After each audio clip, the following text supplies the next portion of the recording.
This is more of a pranayama than an actual physical, because we're focusing on how deep we can breathe.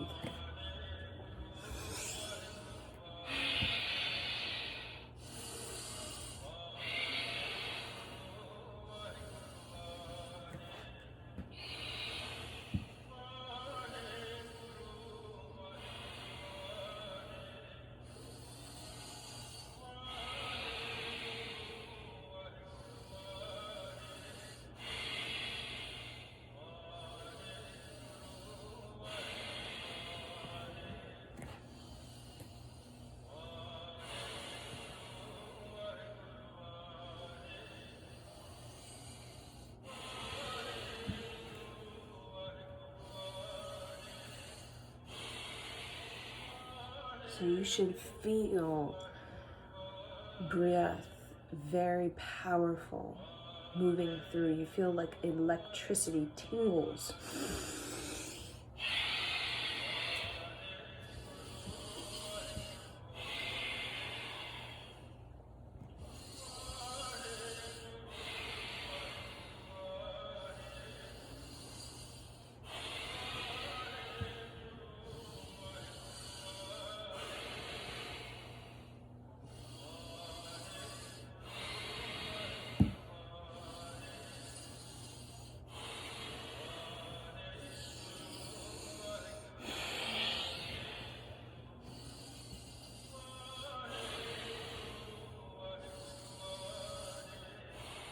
Okay, inhale as deeply as possible and hold the breath.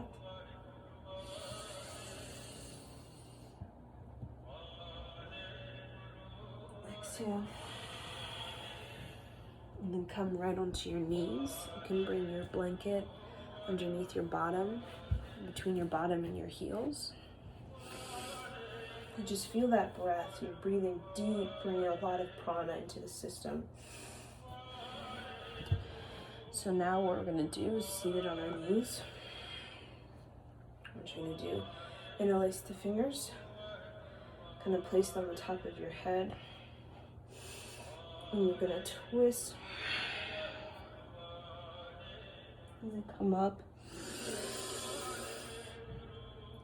Inhale and then exhale, twist like you're putting each elbow in between your legs and twisting as you're looking up.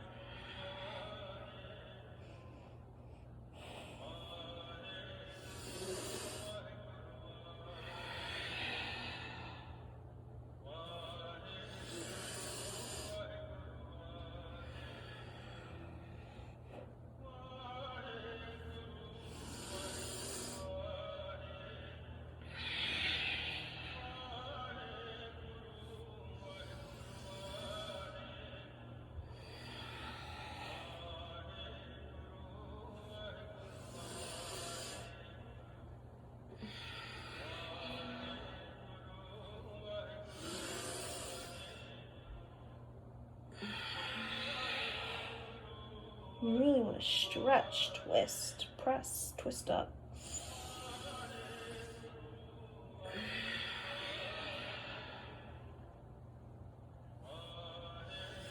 Sort of bringing that chin towards the armpit and looking up to the sky.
Okay, inhale. Exhale. Now bring your legs out in front of you. You're still seated on your blanket or pillow, elevating yourself so you're in a downward slope. And then keeping your legs out in front of you again. Keep the blanket underneath the back so your spine is really tall. And then what you're going to do is you're going to kind of crab yourself right over left, and then fall over and then fall back. It's very relaxing. Just open up the spaces in the whole sort of neck and the back. So you're just kind of doing that while you're hugging yourself, okay?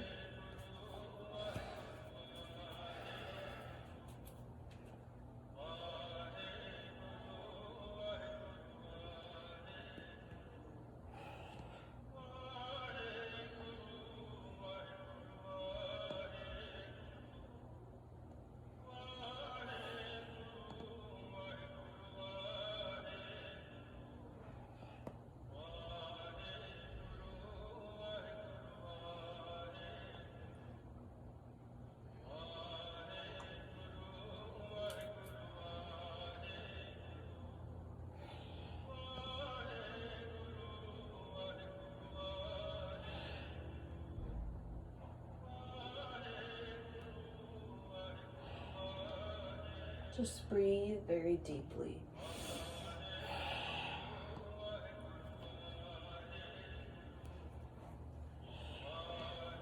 Just want to feel like this is so healing and just so relaxing.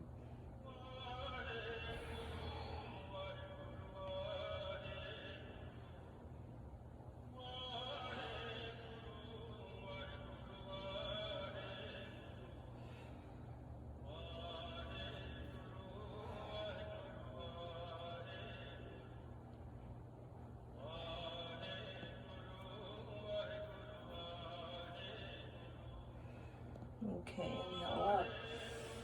Exhale. Now switch left over right.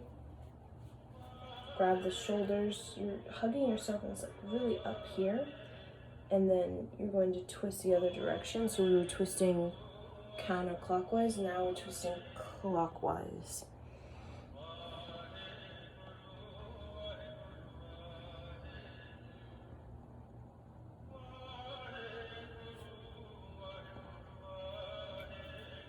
Make sure you're breathing.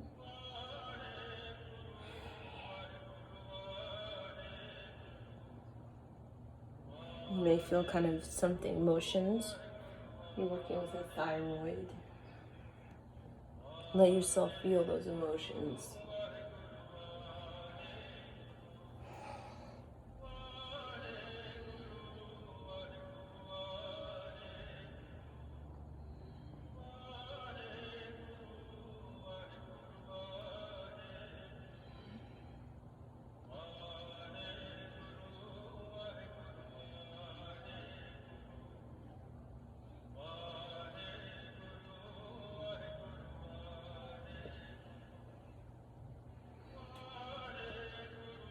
You can even open up the jaw slightly so you can really relax. Open up the mouth slightly just to really relax.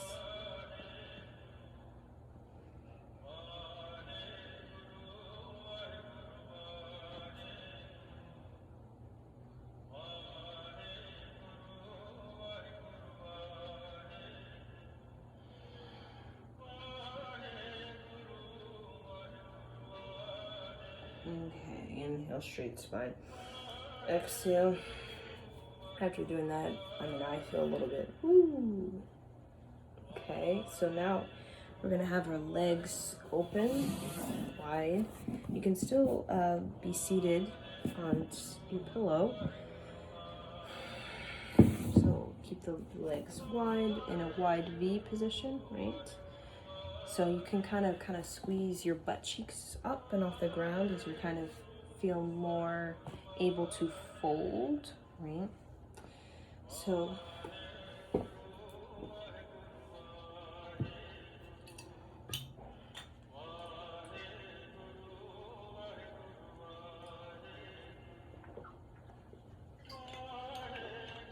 So what we're gonna do, work with the mantra again. So I'm gonna kind of just come and then, so folding, going over, and then sort of back. Waheguru, Waheguru, Waheguru. Waheguru, Waheguru, Waheguru. Waheguru, Waheguru, Waheguru. Waheguru, Waheguru, Waheguru. Waheguru, Waheguru, Waheguru.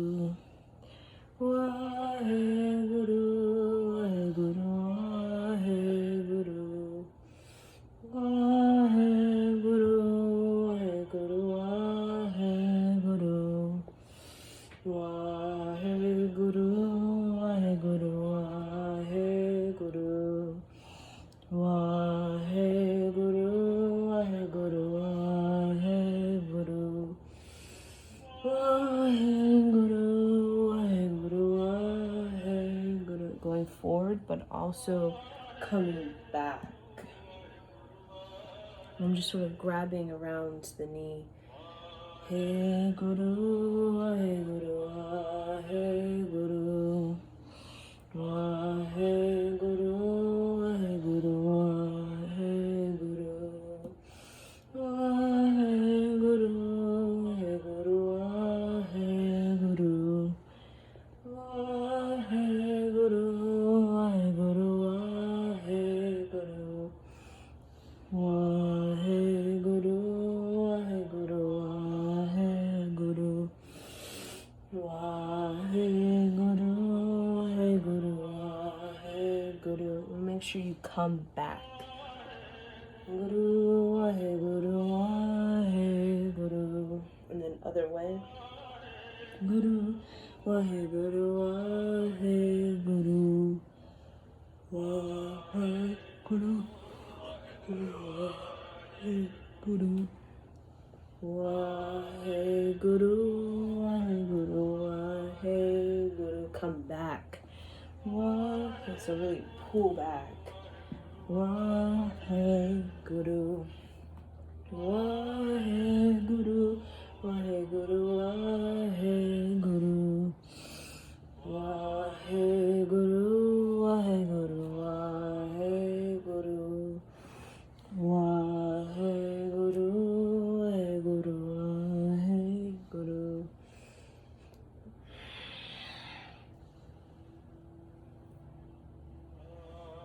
Hey Guru, Waheguru, Waheguru. Waheguru, Waheguru, Waheguru. Waheguru, Waheguru. Waheguru, Waheguru, Waheguru. Waheguru, Waheguru, Waheguru. Waheguru, Waheguru, Waheguru. Waheguru. Inhale, tall spine. Exhale. Bring the legs back together. You're going to have left foot over the right. Okay, so they kind of fit. Sort of flexing both of the feet.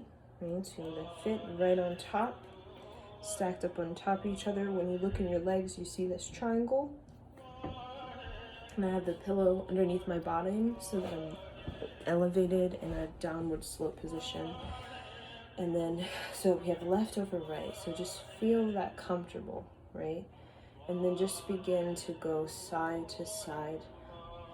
And it's more so that you could feel it in the hip as you're lifting it up. You're lifting, so I kind of go to the left. I feel this whole kidney, and then I feel it lifting up as I create this sort of diagonal. Then I go here. You can feel it in the hip, shooting up towards the kidney, And then you could feel it in the adjustment of the entire spine and the base of the spine going all the way up. So inhale to the left, exhale to the right.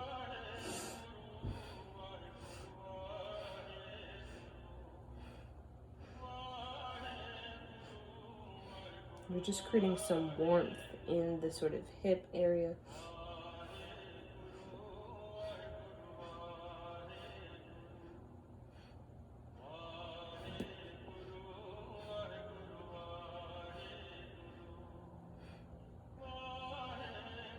Also awakening the diaphragm, because you're also feeling it in the ribs, right? Opening up the diaphragm, and then also working with the heart energy as well. And working with the whole sort of metabolic system, warming this whole area up.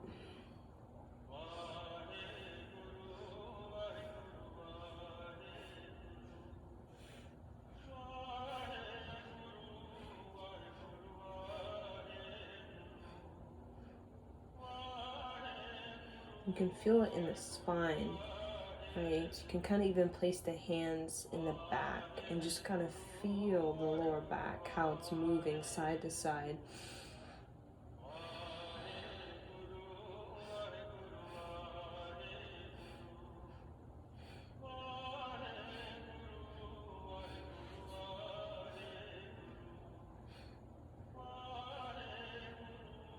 Okay, inhale, exhale. So now what you're going to do is we're going to do eagle. So you can hug yourself right over left, and then kind of fitting the right elbow into the left arm, twisting it, and you're going to hold it up if you can. If you can just hug yourself, that's fine. Lift it up, tuck the chin into a spot, and then begin to rotate clockwise.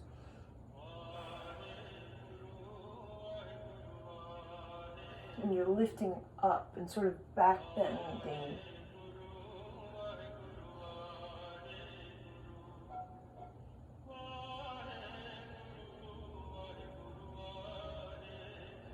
Close your eyes and just fall into a joyous relaxation.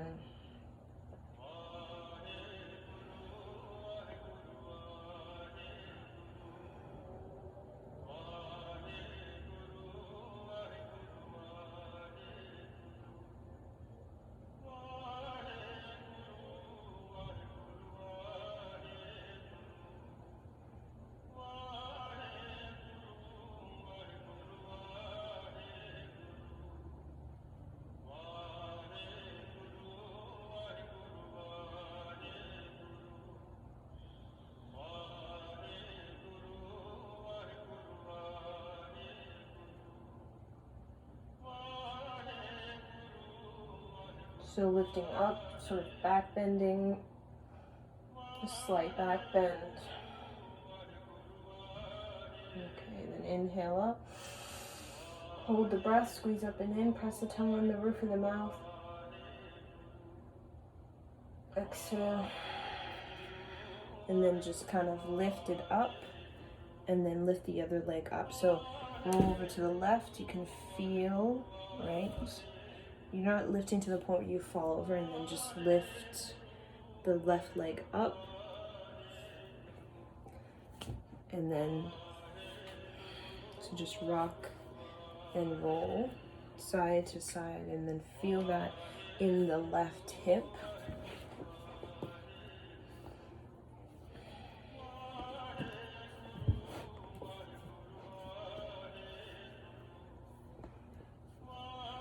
Still keeping the feet flexed and keeping both legs layered on top of each other. And inhale to the left, exhale to the right.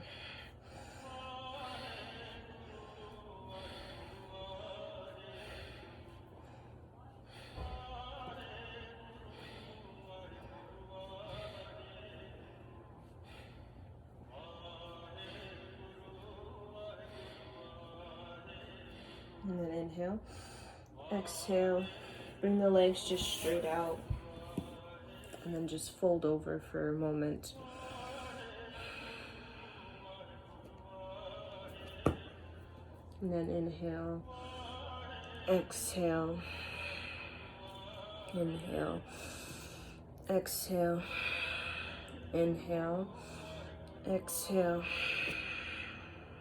And then we're going to bring the right over the left, still sitting on your blanket, your folded blanket or blocks, creating that downward slope sensation in the body. Bringing both legs right over left, flex the feet.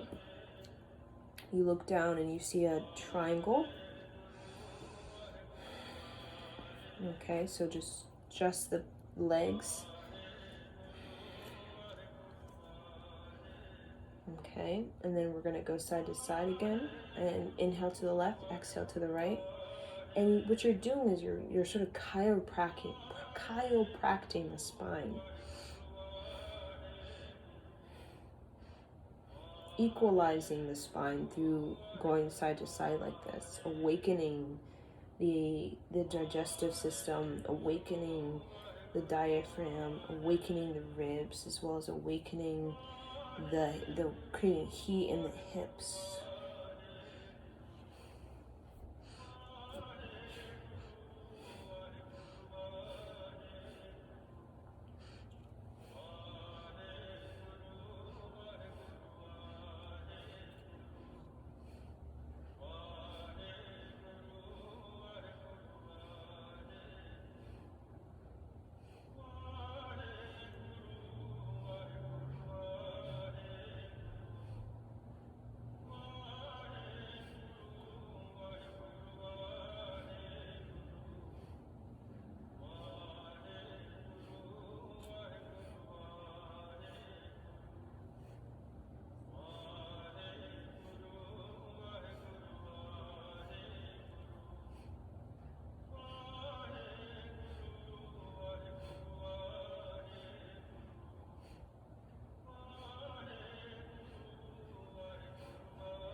Inhale. Hold the breath. Press the tongue on the upper palate. Exhale. Now hug yourself. Have left over right, where the elbows are stacked on top of each other. And then you're going to do eagle, so kind of fitting the left elbow into the fold of the right arm. And then you want to try to lift it up. So we're creating a slight back bend, fitting the chin into the folds of the elbows, and then we're going to rotate counterclockwise.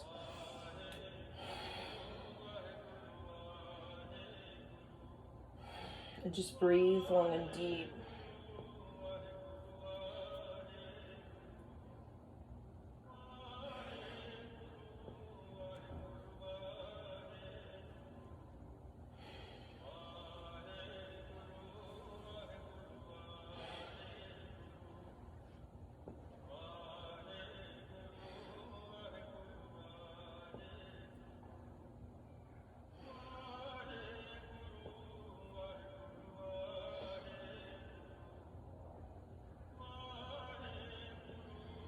And one side may be more challenging than the other, so just breathe very deeply.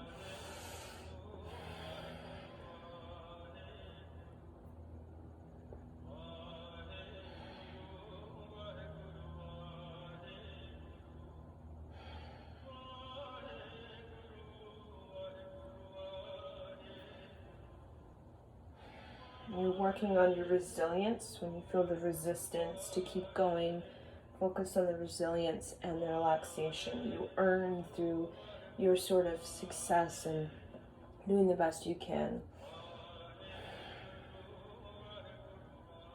Inhale, hold the breath, Press the tongue on the roof of the mouth. Do a slight back bend. Exhale. Relax, and then just kind of bring the right leg up, and then go to the other, kind of falling over the right side, falling the left side. Inhale to the left, exhale to the right.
And you still want to keep the position, so you don't want to distort the position.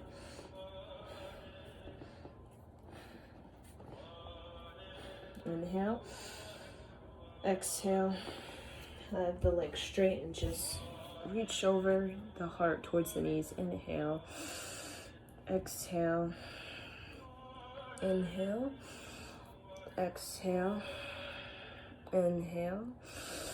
Hold, reach, press the tongue on the roof of the mouth, exhale. And then we're gonna come into, so we're gonna have a right foot, so you can bring your blanket from out underneath your bottom, and we're gonna have our right leg forward, and our left leg back, and our left knee on the ground. So you can come into a downward facing dog first. And then just bring your right leg forward, left leg, the knee on the ground.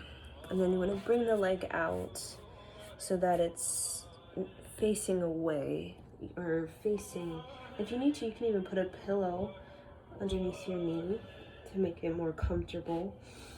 And then we're going to bring our arms down. And you can see my foot, my toe is near facing directly out. And I'm coming straight.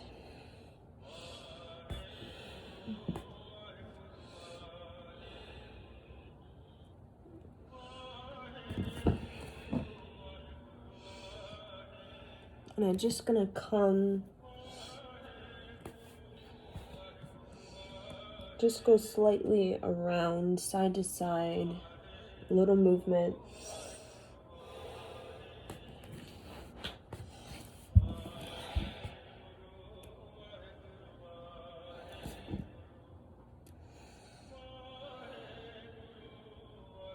So kind of go side to side, around, just a slight movement.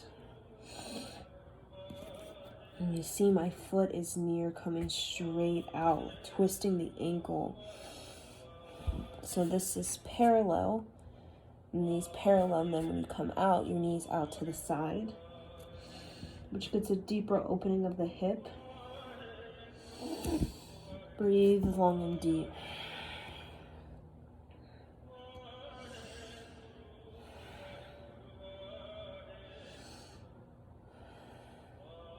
Okay, and then inhale, exhale, come up,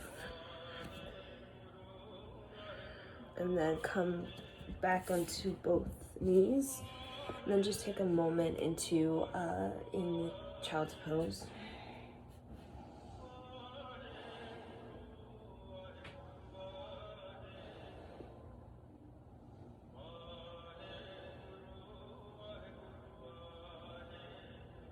Okay, inhale, exhale, and come up, come into downward facing dog, and bring left leg forward and then right knee on the ground.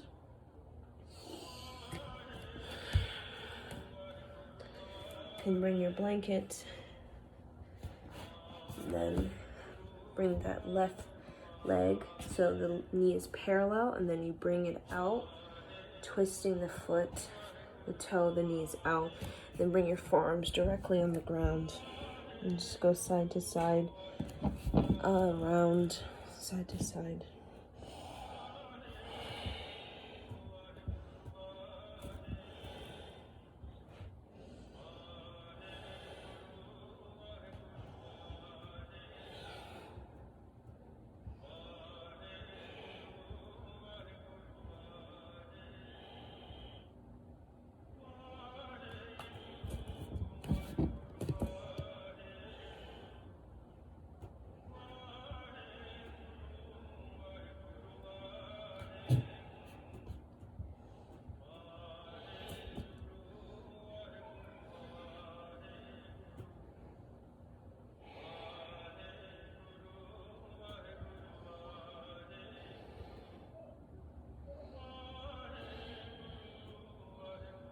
So you're twisting side to side, around, in subtle movement to really create the warmth that you need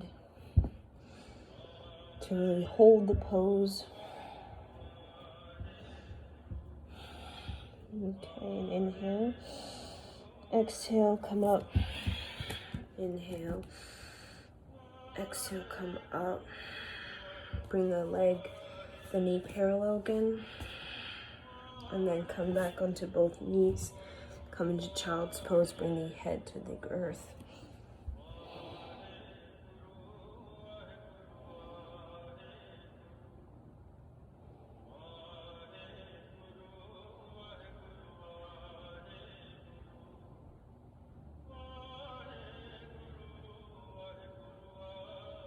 Inhale. Exhale. So it's hard to tell in the video because I'm so close to the camera, but I'm doing this, like this. It's out just like this, right? Except I'm falling forward. So if you can't, you can just do this if this is all you can do, right? So you could, if you can't come all the way, you could just do this, right? So I'll show my leg, right? And you can see this sort of 90-degree angle at the fold of the knee, right? That's kind of what I'm doing in that position, except I'm pulling myself forward. See that 90-degree? So that's what you can do. So now we're gonna come into the deep squat.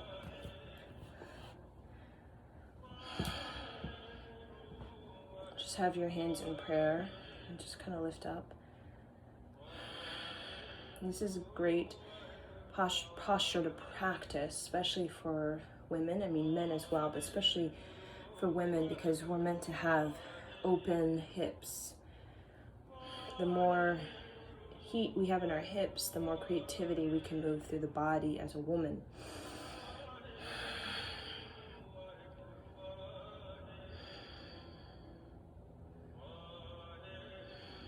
So just breathe long and deep.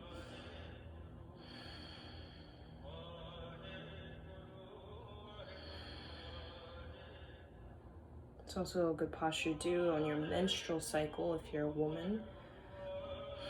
Any sort of hip exercises for women on the menstrual cycle is very, very healing for the reproductive system, to really help facilitate the journey that's happening within the reproductive system.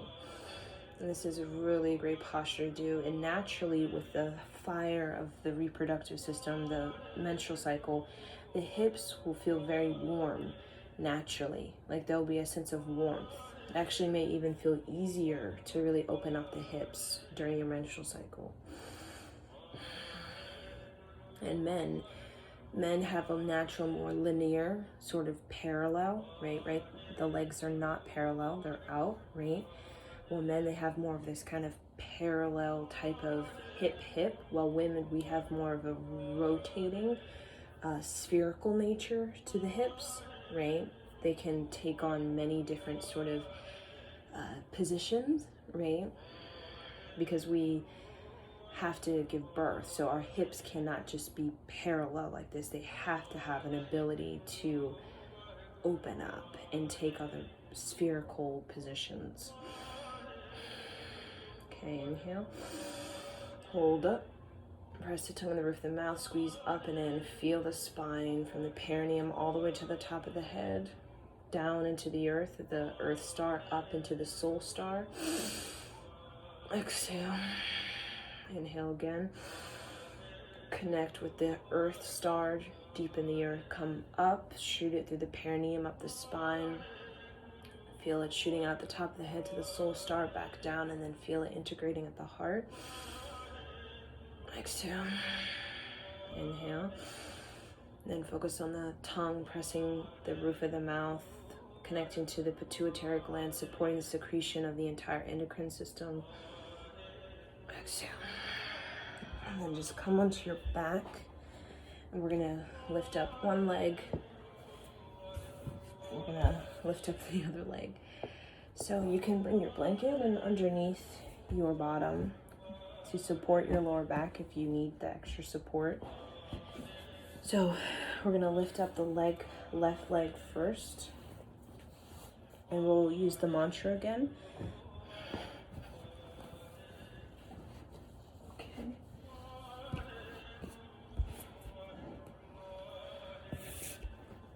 So just lift it up, left leg up. And then you're gonna chant as you move the left leg. Waheguru, Waheguru. Interlace the fingers behind the head. Waheguru, Waheguru, Waheguru, creating a circle. Rotating, counter, well, it's sort of, because we're rotating counterclockwise. Hey Guru, Waheguru, Waheguru, Waheguru. Point both toes. Hey Guru, Waheguru, Waheguru. Waheguru, Waheguru, Waheguru. Waheguru, Waheguru, Waheguru. Waheguru, Waheguru, Waheguru. Waheguru, Waheguru, Waheguru. Waheguru, Waheguru, Waheguru.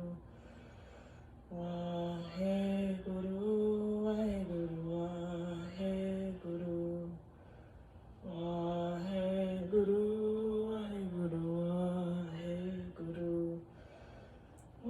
Waheguru, Waheguru, Waheguru. Waheguru, Waheguru, Waheguru.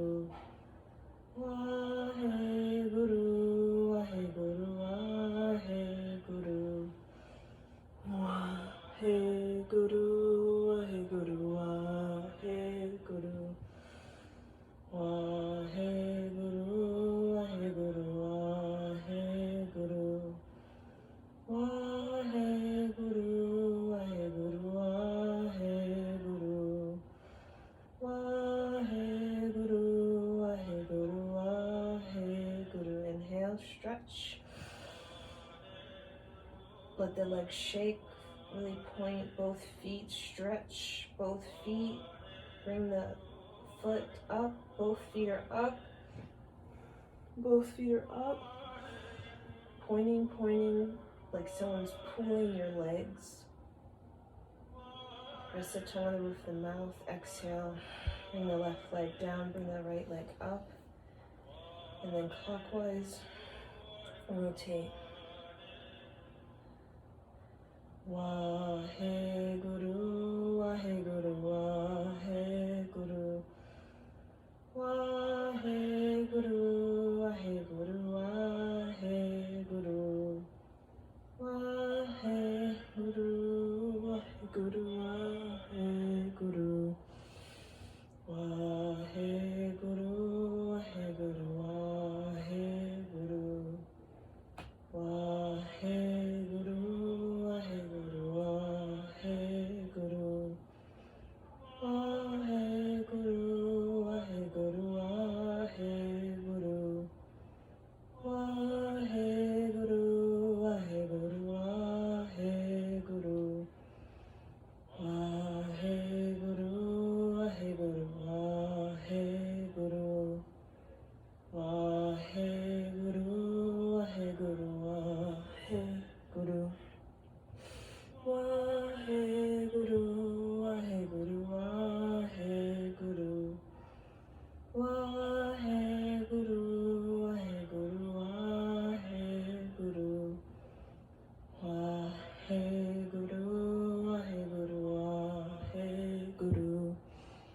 Waheguru, Waheguru, Waheguru.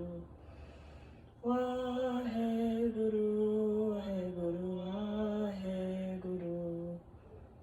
Waheguru, Waheguru, Waheguru. Waheguru, Waheguru, Waheguru. Waheguru, Waheguru, Waheguru. If it hurts, just open it up, kick it out, bring the leg down. Guru. Waheguru, Waheguru, Waheguru. Waheguru, Waheguru, Waheguru. Waheguru, Waheguru, Waheguru. Inhale, point, hold, bring both legs up, point. Press the tongue with the mouth, inhale deeper. Exhale. Bring both legs down, and then rocking will come up. And we'll do our last, you can feel in the hips, right? Opening. And we're gonna come into a camel, so you can kind of ease your way into that. Okay, so you can just go like this, just hold the lower back. You can bring your toes up and grab the heels like that, or you can come all the way back. And then we're gonna do the same thing. We're gonna rotate.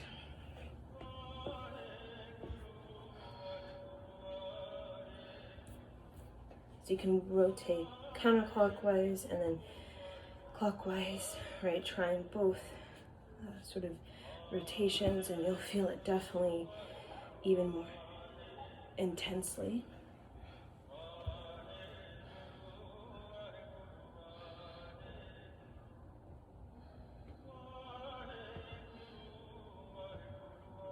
And you can also open up the mouth slightly to let the jaw relax so that you can really let go of any tension you may be having in your face due to the intensity, the pressure on the lower back. So it helps to rotate to help alleviate the pressure on the lower back.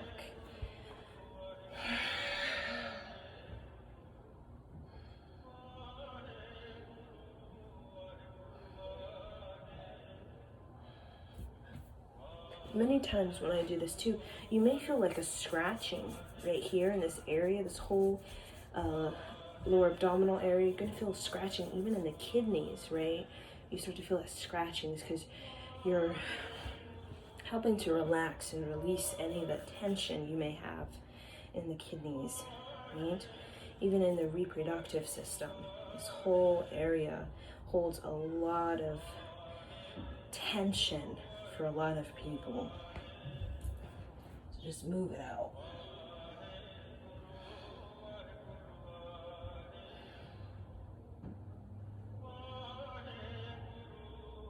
You can open up the mouth. Okay, inhale. Exhale, come up. You can come into a child's pose for a moment.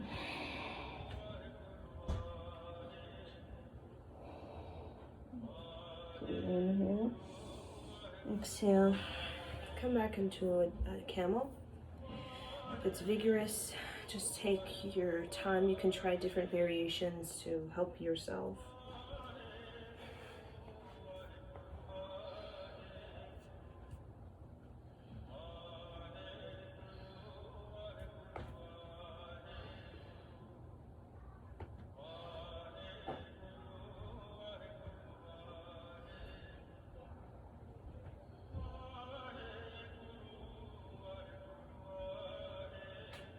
Okay, inhale, exhale, come up, come back into child's pose, and then we're going to do it one last time, camel.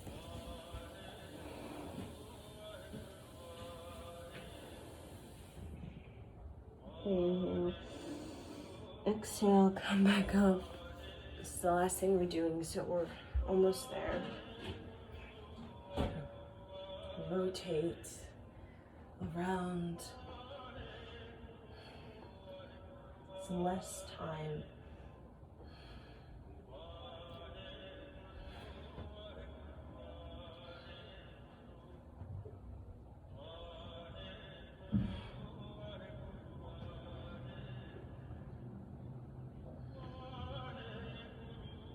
Inhale, exhale.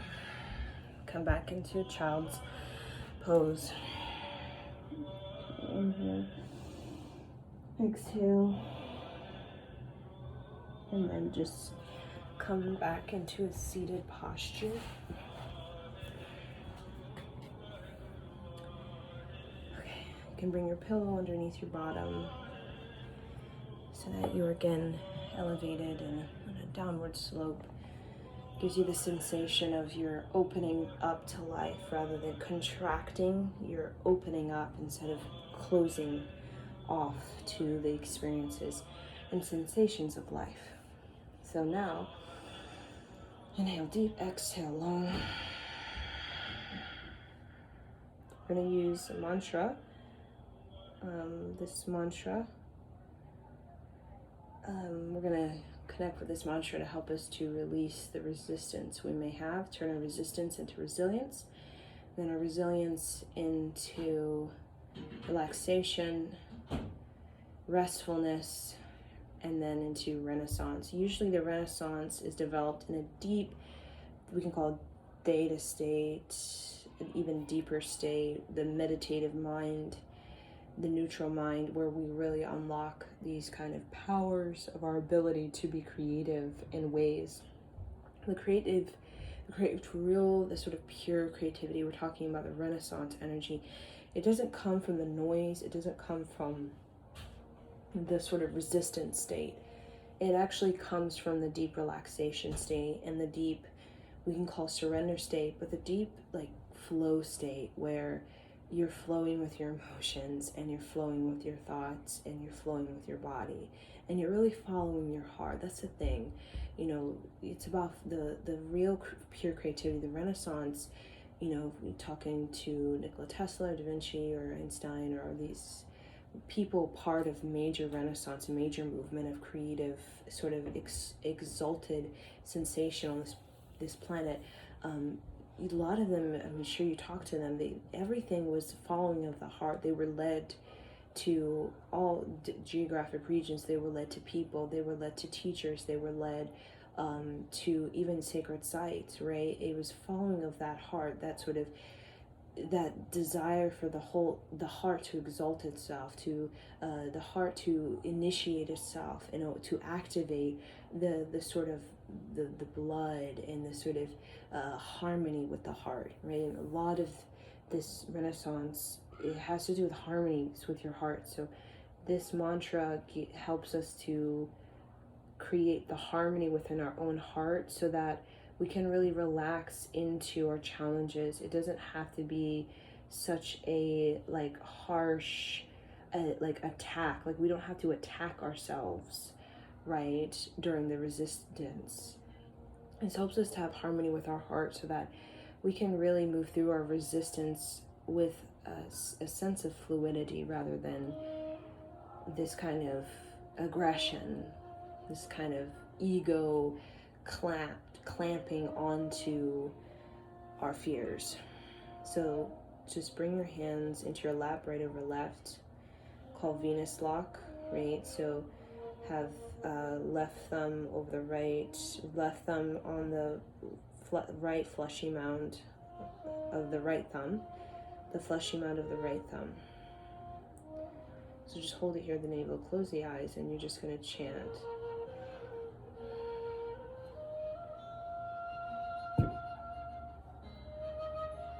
So it's tare tu tare ture soha.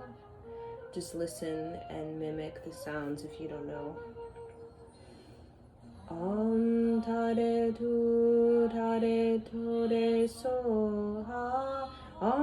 Tare tu tare ture soha. Tare tu tare tore soha. Om tare tu tare tore soha. Tare tu tare tore soha. Tare tu tare tore soha. Om tare tu tare tore soha. Om tare tu tare tore soha. And you see yourself aligning with these concepts of freedom, sovereignty, liberation, abundance. Just see a gradual experience. Om tare tu tare tore soha. Om tare tu tare tore soha.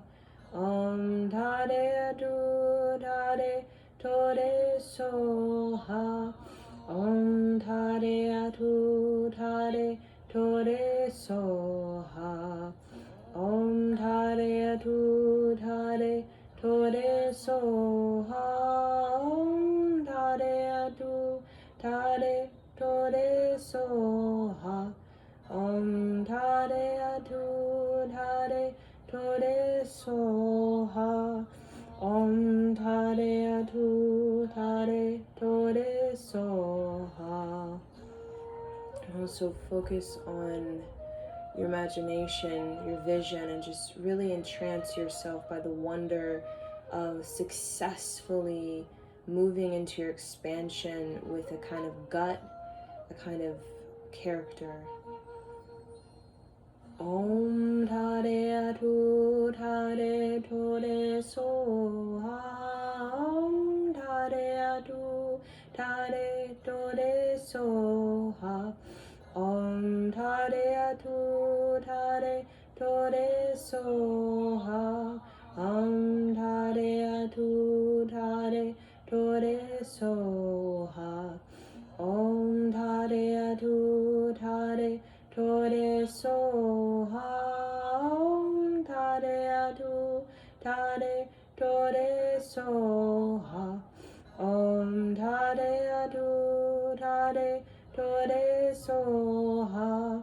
Om tare tu tare tore soha.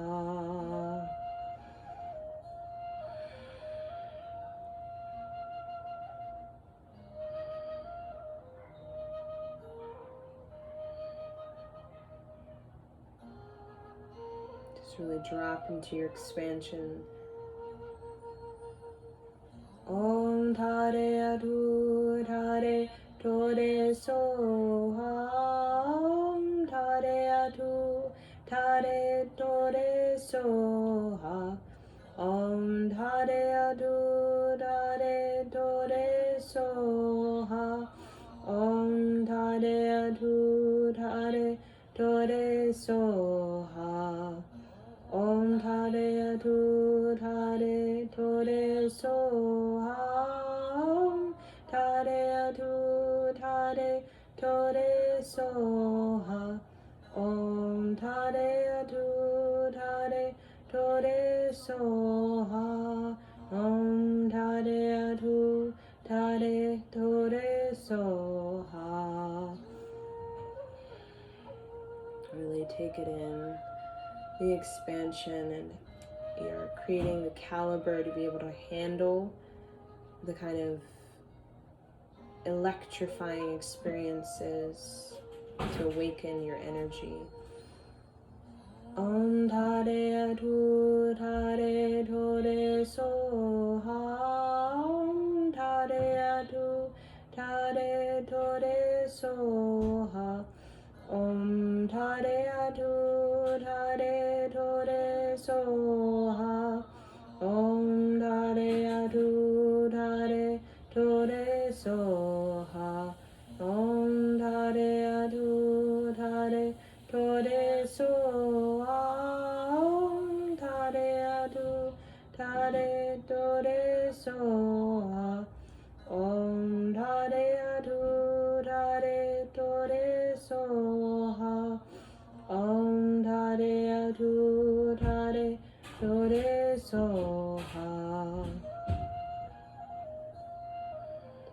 connecting to green Tara, the great goddess of compassion, resilience, and unconditional love, breaking through shame, judgment, feelings of not being good enough. Om Tare Tu Tare Tore Soha.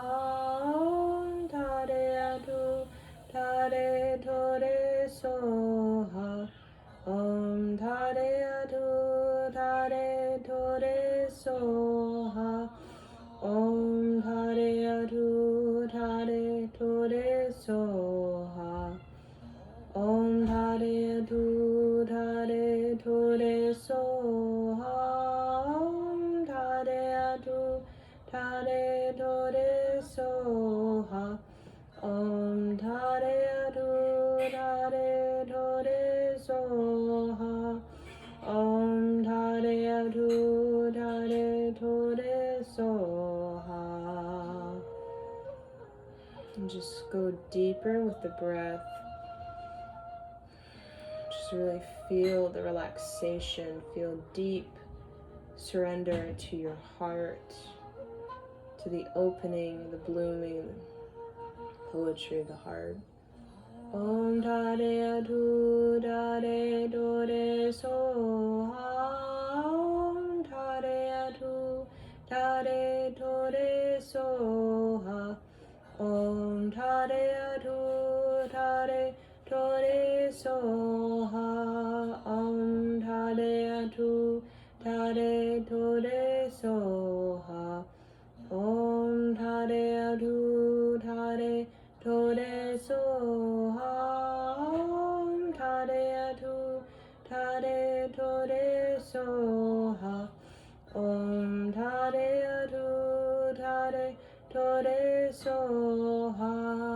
Om Tare Tu Tare Tore Soha.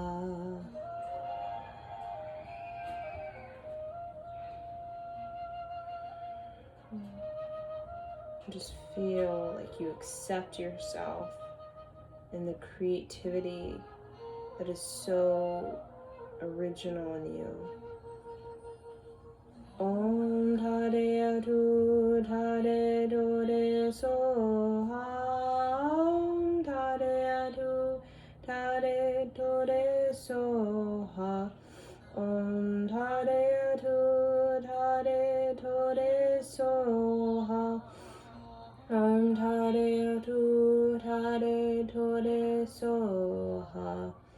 Om Tare Tu Tare Tore Soha.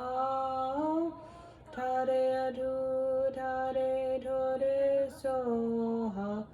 Om Tare Tu Tare Tore Soha. Om Tare Tu Tare Tore Soha. Feel the miracle. You can create a miracle in your body. Send that out. The miracle.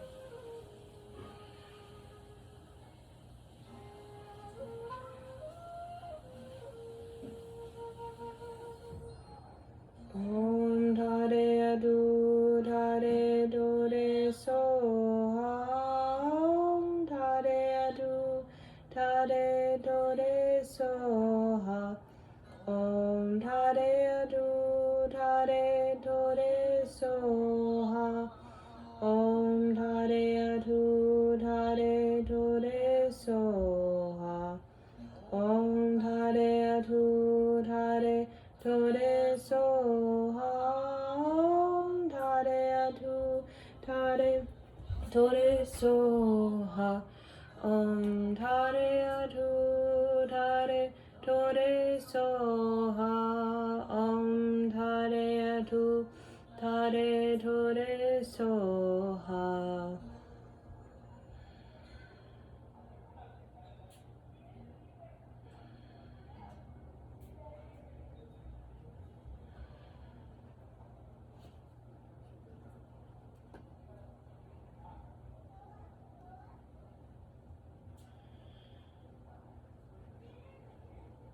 Now use your breath, go deeper and connect with what you're wanting to resolve, and just resolve it within this space, this higher dimensional space. Create the resolution. Time and space is connected, past, present, future, all something you can access. And create that resolution within yourself, that peace, and that peace, making that peace with a person, place, or thing, making peace with it. Making peace with it so that you can have the freedom, and so that person, place, or thing can have the freedom. Uplifting. Uplifting. Letting yourself be free, letting them have the freedom they need so that they can continue on their journey and learn their lessons, have their challenges as you allow yourself to do the same. Let's create that resolution. Om Tare Tu Tare Tu Re Soha. Om Tare Tu Tare Tu Re Soha. Om Tare Tu Tare Tu Re Soha. Om Tare Tu Tare Tu Re Soha. Om Tare Tu Tare Tu Re Soha. Tare Tu Tare Tu Re Soha. Om Tare Tu Tare Tu Re Soha. Om Tare Tu Tare Tu Re Soha.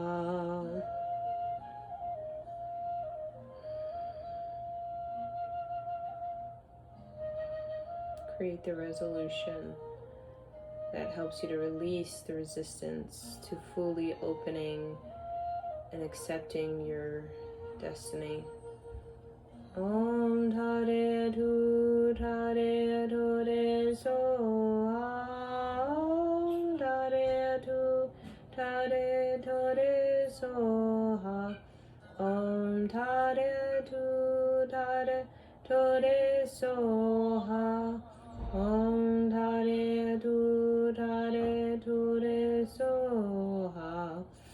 Om Tare Tu Tare Tu Re Soha.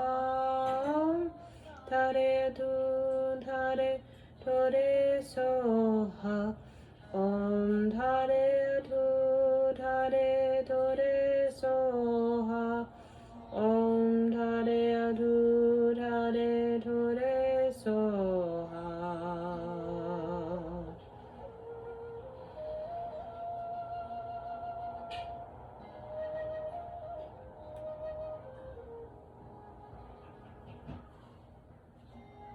Just keep going deeper, like an onion folding. Om Tare Tu Tare Tu Re Soha. Om Tare Tu Tare Tu Re Soha. Om Tare Tu Tare Tu Re Soha. Om Tare Tu Tare Tu Re Soha.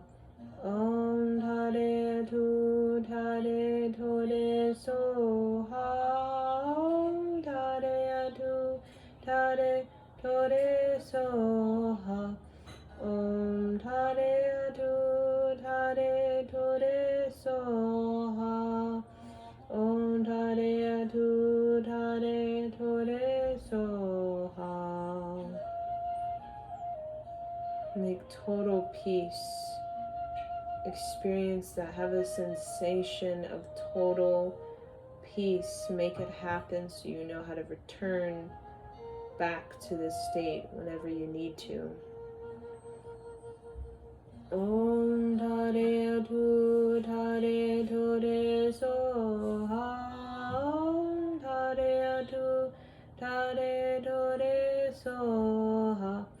Om Tare Tu Tare Tu Re Soha. Om Tare Tu Tare Tu Re Soha.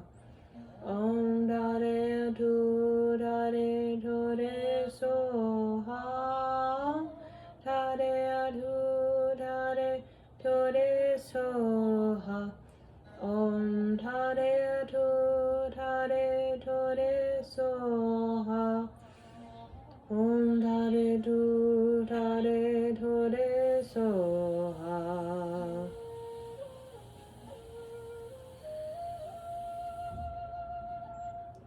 breathe. Now see your creativity and see it as an act of peace in your life. Om Tare Tu Tare Tu Re So Ha. Om Tare Tu Tare Tu Re So Ha. Om Tare Tu Tare Tu Re So Ha. Om Tare Tu Tare Tu Re So Ha. Om Tare Tu Tare Tu Re So Ha. Om Tare Tu Tare Tu Re So Ha. Om Tare Tu Tare Tu Re So Ha. Om Tare Tu Tare Tu Re So Ha.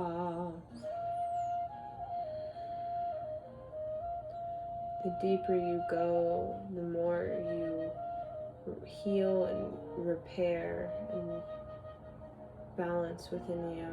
Create the heart harmony. Om Tare Tu Tare Tu Re So Ha. Om Tare Tu Tare Tu Re So Ha. Om Tare Tu Tare Tu Re So Ha. Om Tare Tu Tare Tu Re So Ha. Om Tare Tu Tare Tu Re So Ha. Om Tare Tu Tare Tu Re So Ha. Om Tare Tu Tare Tu Re So Ha. Om Tare Tu Tare Tu Re So Ha. Now just see that creativity being expressed in your body, coming into the body, expressed through the body, being shared, being cared for. Om Tare Tu Tare Tu Re So Ha. Om Tare Tu Tare Tu Re So Ha. Om Tare Tu Tare Tu Re So Ha. Om Tare Tu Tare Tu Re So Ha. Om Tare Tu Tare Tu Re So Ha. Om Tare Tu Tare Tu Re So Ha. Om Tare Tu Tare Tu Re So Ha. Om Tare Tu Tare Tu Re So Ha. Now see that creativity being the encouragement, the inspiration, motivation to expand your life, to take chances, risks, to move forward with your heart's desires. Om Tare Tu Tare Tu Re So Ha. Om Tare Tu Tare Tu Re So Ha. Om Tare Tu Tare Tu Re So Ha. Om Tare Tu Tare Tu Re So Ha. Om Tare Tu Tare Tu Re So Ha. Om Tare Tu Tare Tu Re So Ha. Om Tare Tu Tare Tu Re So Ha. Om Tare Tu Tare Tu Re So Ha.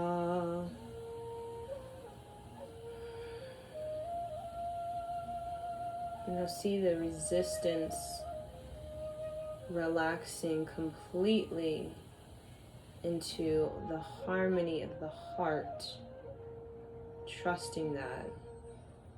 Om Tare Tu Tare Tu Re So Ha. Om Tare Tu Tare Tu Re So Ha.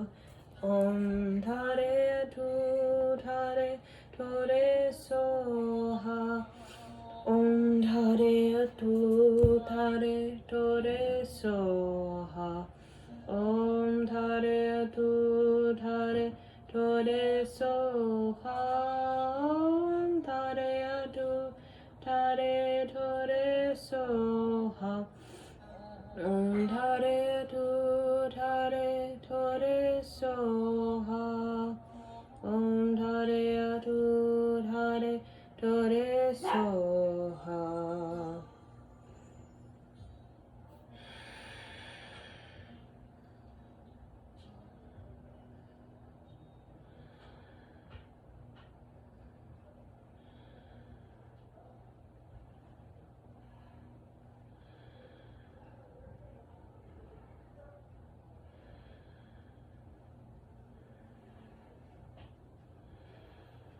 Just keep going. Go just a little bit deeper. See the things you can resolve, that you can relax and let go. See the harmony of the heart and how you can really fully give yourself to the harmony of your heart.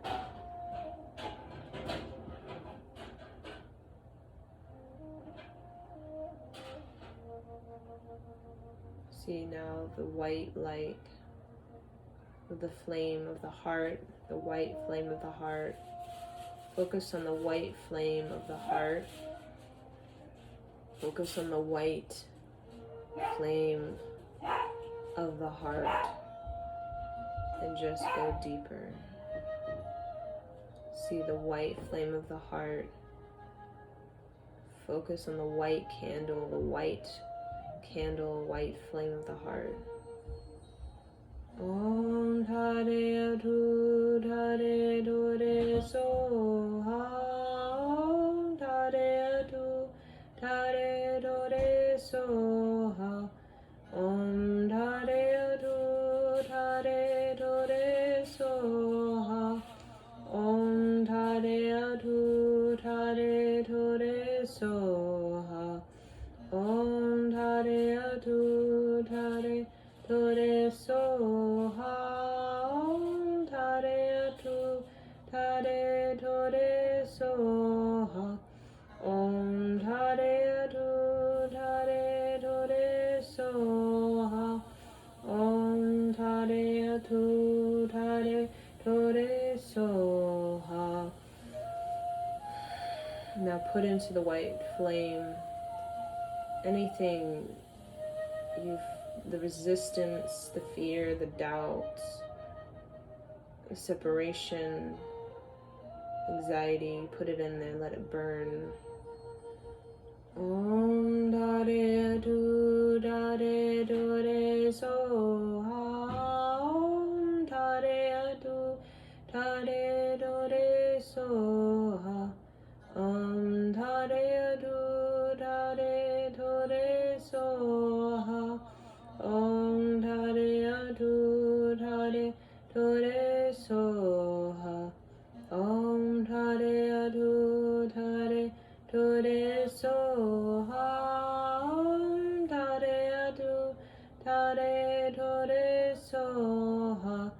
Om Dhare Atu Dhare Dore Soha. Om Dhare Atu Dhare Dore Soha.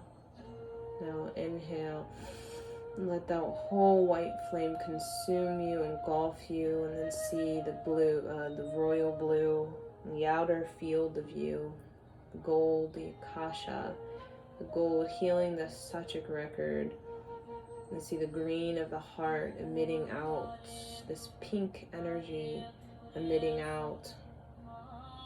Press the tongue on the roof of the mouth, inhale deeper. Exhale and let all of that built up tension release at the top of the head. Exhale. Push it out, push it out, push it out. And then breathe in again. Press the tongue on the roof of the mouth. Hold the breath and see the shiny radiance of you. The shimmering opalescent light of you. Exhale. Inhale. hold the breath and see the heart harmony, the pink, the lavender, the pink, the lavender, the gold. Exhale. And then open your eyes, kind of move around. And then we'll bring your hands together and tune out with one long sat and short nam. Inhale. Exhale. Inhale. Sat nam. Sat nam. Sat nam. Inhale. Exhale, bow to yourself.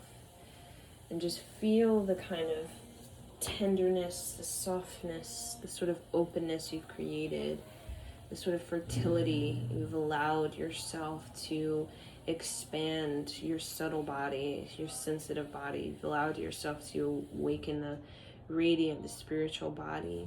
You've allowed yourself to really listen to your heart, which is such a revolutionary act, to listen to your own heart beyond the constant anxiety we have to listen to our heart, the kind of distraction and avoidance we always do because we have these constant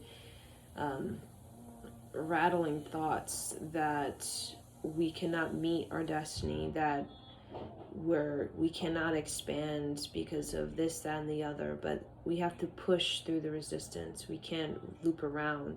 You have to go right into the resistance, and you have to use these type of mantras, this type of yoga to help you keep up with the resistance, so that you won't break down, you won't collapse, you'll break through. You'll develop a resilience, a kind of a deep breath, to be able to keep going, keep waking up, and keep doing the thing again and again and again, the character, the caliber, the commitment. And you're going to feel the relaxation when you start to feel that you do have a relationship with your expansion that you're not so terrified of, you're not so fearful of, you're not so doubtful of. The moment you start to have a relationship with your expansion that actually feels quite confident, and you feel like you have a character, you actually feel quite capable of doing what the assignment is you're given or what you're asked of, because you don't know what the assignment will be, the next one, right? You feel more confident, and that relationship with your expansion is what we spend so many years working on, the resistance in the mind, the resistance in the body to, do a forward bend, a back bend. The body is resisting it, pulling, right? But we work with it, we sweat it out, we cry it out, we hold, and then we breathe very deeply, because there's resilience that is born.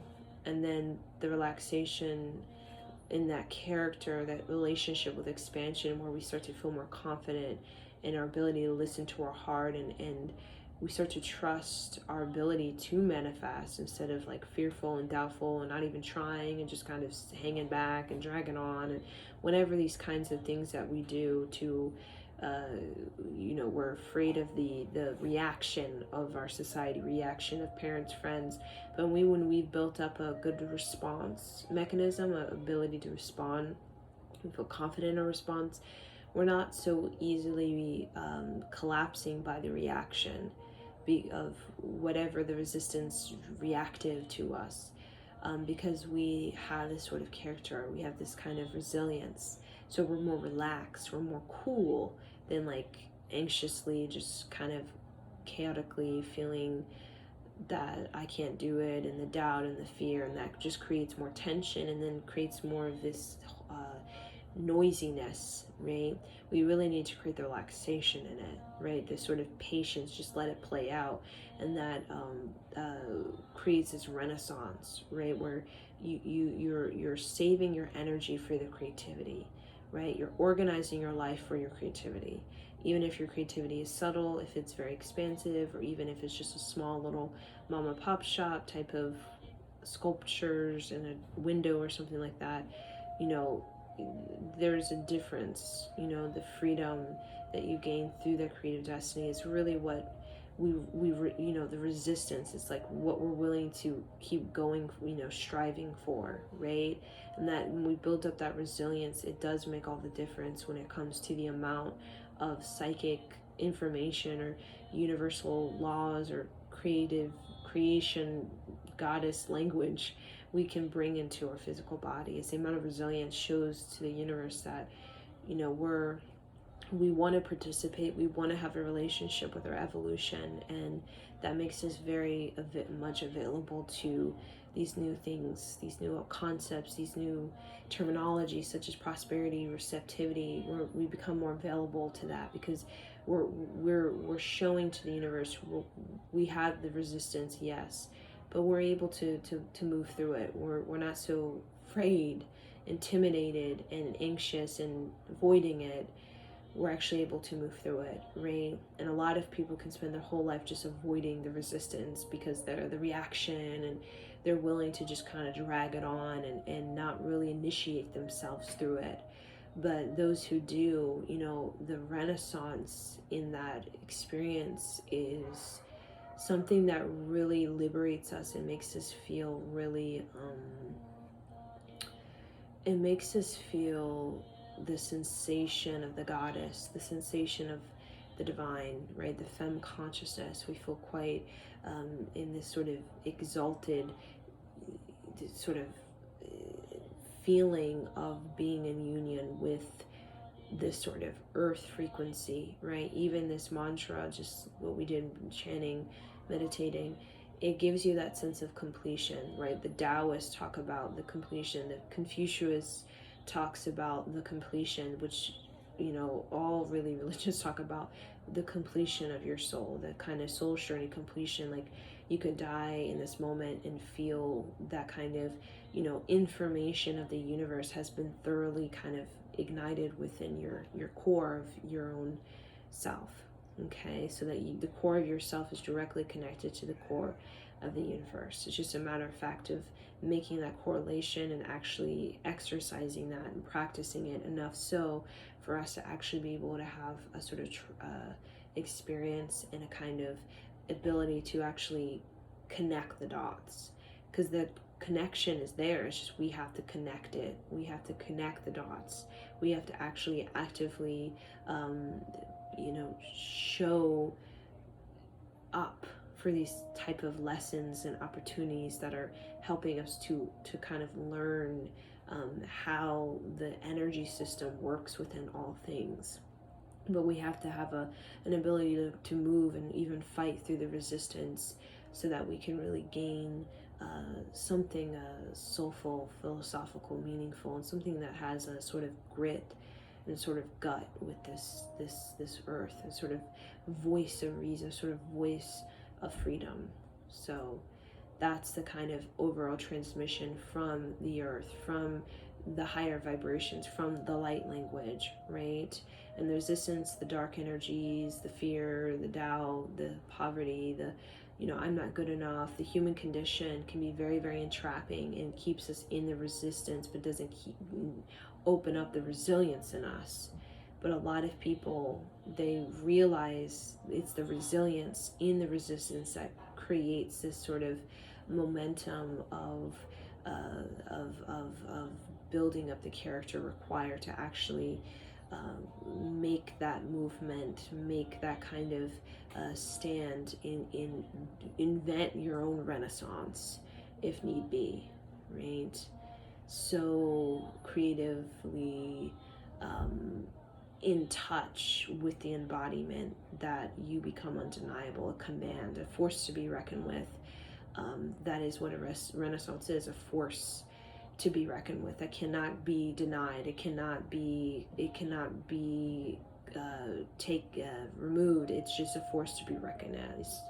It's a force to be recognized because it has such an evolutionary stance, a momentum, a sort of build up, and it continued to build up that has been so steady in the resistance and in the resilience to continue to move forward with that, right? That it becomes this total expo of just just amazing years and years of experiences that have gathered activations through many portals of connection to the core within the self and the core in the universe. So I'll leave you guys with this, and Satnam.